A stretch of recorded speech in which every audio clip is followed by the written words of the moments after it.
तो आज हरिद्वार दौरे पर रहेंगे सीएम पुष्कर सिंह धामी। इस वक्त की बड़ी और अहम जानकारी आपको बता रहे हैं। आपको बता दें कि सीएम पुष्कर सिंह धामी आज हरिद्वार दौरे पर रहने वाले हैं। पतंजलि योगपीठ जाएंगे सीएम धामी। स्वामी रामदेव और आचार्य बालकृष्ण से वो मुलाकात करेंगे। तो ये बड़ी और अहम जानकारी आपके सामने। हरिद्वार दौरे पर सीएम पुष्कर सिंह धामी और रामदेव बाबा से भी मिलेंगे। इसी के साथ 11:30 बजे रुड़की जाएंगे सीएम धामी। उप जिला अस्पताल में आईसीयू बेड और ऑक्सीजन प्लांट का वो उद्घाटन करेंगे। 12:30 बजे नेहरू स्टेडियम में कई विकास योजनाओं का वो शिलान्यास लोकार्पण करेंगे।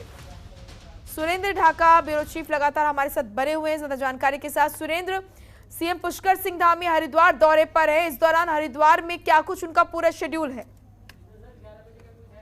देखिए मोनिका, मैं आपको बता दूं, अब से कुछ ही देर बाद पुष्कर सिंह धामी बाबा रामदेव का जो पतंजलि योगपीठ है वहां जाएंगे और आचार्य बालकृष्ण और रामदेव से मुलाकात करते हैं। इसके कई राजनीतिक निहितार्थ हैं, क्योंकि रामदेव का उत्तराखंड में नहीं पूरे देश में जो उनके अनुयायी हैं वो उनके एक कहने पर, एक इशारे पर उनका अपना काम कर देते हैं। और 2022 का जो चुनाव है उसमें इन्हें जाना है भारतीय जनता पार्टी को, तो मुख्यमंत्री बाबा रामदेव का आशीर्वाद लेने जा रहे हैं। आचार्य बालकृष्ण से भी वो मिलेंगे। तो कहीं ना कहीं राजनीति की बात जरूर होगी और इस राजनीति का साफ सा संदेश है कि वो चाहते हैं कि बाबा रामदेव मुख्यमंत्री पुष्कर सिंह धामी चाहेंगे कि बाबा रामदेव खुलकर उनका समर्थन करें, ताकि जो 2022 का रण है वो मुख्यमंत्री पुष्कर सिंह धामी के लिए आसान हो जाए। और कई अहम मुद्दे हैं जिन पर चर्चा होनी है, जिस तरह रोजगार को लेकर चर्चा होनी है, क्योंकि रामदेव ने बहुत बड़ी इंडस्ट्री, बाबा रामदेव की जो बहुत बड़ी इंडस्ट्री है, पतंजलि योगपीठ है, और तमाम तरह के जो प्रोडक्ट उनके आते हैं उसको लेकर किस तरह बढ़ाया जा सकता है, किस तरह और युवाओं को रोजगार उसमें दिया जा सकता है, उसको लेकर भी तमाम तरह की बातें पिछली जो इन्वेस्टर समिट हुई थी उसमें भी हुई थी। और अब क्योंकि उत्तराखंड में सबसे ज्यादा अगर रोजगार किसी ने देने का काम किया है तो बाबा रामदेव की जो इंडस्ट्री है उसने देने का काम किया है। तो जाहिर सी बात है एक बड़ा कद है बाबा रामदेव का उत्तराखंड की राजनीति में, नहीं देश की राजनीति में मोनिका। और ऐसे में मुख्यमंत्री का वहां पहुंचना, तो आप अंदाजा लगा सकते हैं 2022 के जो रण की रणनीति है उसे अमली जामा पहनाने में पुष्कर सिंह धामी लगे हैं। उसके बाद पुष्कर सिंह धामी रुड़की जाएंगे और रुड़की में जो अस्पताल है और एक ऑक्सीजन प्लांट है उसका शिलान्यास करेंगे। उसके बाद उन्हें नेहरू स्टेडियम जाना है और नेहरू स्टेडियम में वो योजनाओं की झड़ी लगाने वाले हैं। शिलान्यास कुछ योजनाओं का करेंगे, लोकार्पण भी कर सकते हैं।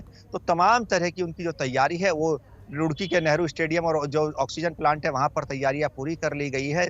जिलाधिकारी और तमाम जो अधिकारी मौके पर हैं और बाबा रामदेव के पतंजलि योगपीठ से निकलकर सीधा वो रुड़की पहुंचेंगे, जहां इन कार्यक्रमों में वो उन्हें शिरकत करनी है। क्योंकि आप समझिए जो रुड़की के विधायक हैं वो युवा हैं। लक्सर से जो विधायक आते हैं, संजय गुप्ता और प्रणव चैंपियन खानपुर विधानसभा से आते हैं, ये उनकी एक टीम है। उस टीम के लिए भी उन्हें सौगात देनी है। उन टीम जो उनकी विधानसभाएं हैं उनकी टीम की उनकी विधानसभाओं को भी सौगात देनी है। तो मुख्यमंत्री पूरी तैयारी के साथ एक जो योजनाएं हैं उनको अमली जामा पहनाने जा रहे हैं और एक उन्हें रूप देने जा रहे हैं। क्योंकि मुख्यमंत्री ने कल भी एक बड़ी विशेष बात कही है कि जिन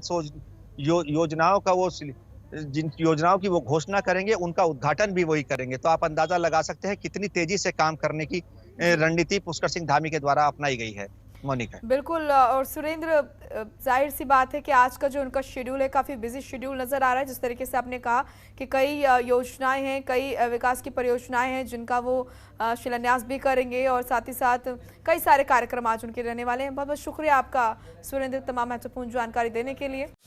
खबरों के निष्पक्ष विश्लेषण के लिए सब्सक्राइब करें Janatantra TV and press the bell icon. Never miss any update.